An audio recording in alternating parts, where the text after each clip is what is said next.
Hi guys! Welcome to my channel. This is Marcela Manin Team. Ngayon naman ay pag-uusapan natin ang 5 sikreto kung paano mo mapapalago ang sari-sari store mo. Siyempre, dapat family team member muna natin, di ba? Bago tayo mag-start.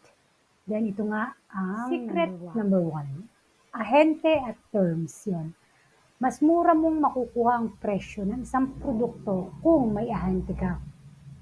I-deliver ito sa tindahan mo ang produkto. Pwede kang mag-cancel o magdagdag ng order. Yung mga discount at freebies, magkakameron ka pag may ahente ka, di ba? Ikaw ang lalapitan o ikaw ang lalapit?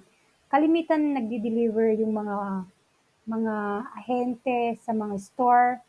Bantayan mo na pag wala ka pag gusto mong ikaw ang lumapit sa ahente. Doon ka makipag-usap para matanong mo siya, di ba? Ganun lang po. Secret number 2, giveaway. Yun nga, sino ba naman ang ayaw sa libre, di ba? Siyempre, pag may giveaway, mas marami kang customer. Pero wag naman sobra kasi baka malugi ka na yan. Ibig sabihin, pag may okasyon, pag Pasko, yung mga ganon, or di kaya sobrang dami ng nabili na on, may libreng eco bag, mga tipong ganon, hindi naman sobrang mahal. Kung bibili ka naman ng pang giveaway, kailangan isang bultuhan para mas makakamura ka.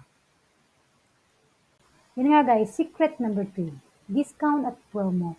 Yun nga, halimbawa wala ka pang ahente, di pumunta ka na lang sa mga supermarket na malaki gaya ng mga Pure Gold. Yun.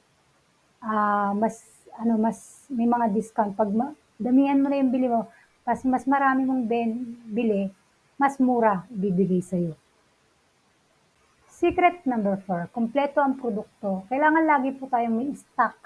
At kung halimbawa naubos na yung araw na to, kailangan kinabukasan meron na tayo. Wag po or di kaya may reserva na tayo. Wag po tayo magpapawala ng stock kung ayaw nating lumipat ang ating kliyente sa ibang grocery. Ganun po yung gawin natin. Secret number 5, relationship sa tao. Kailangan pala kaibigan tayo. Kailangan lagi natin silang babatiin. Yun naman ang gusto ng mga tao, yung binabati sila, yung kinakamusta. Mas nakakagaan ng loob ng mga customer pag ganun. Number 5. Guys, thank you for watching. At sana may natutunan kayo kahit papano. Bye!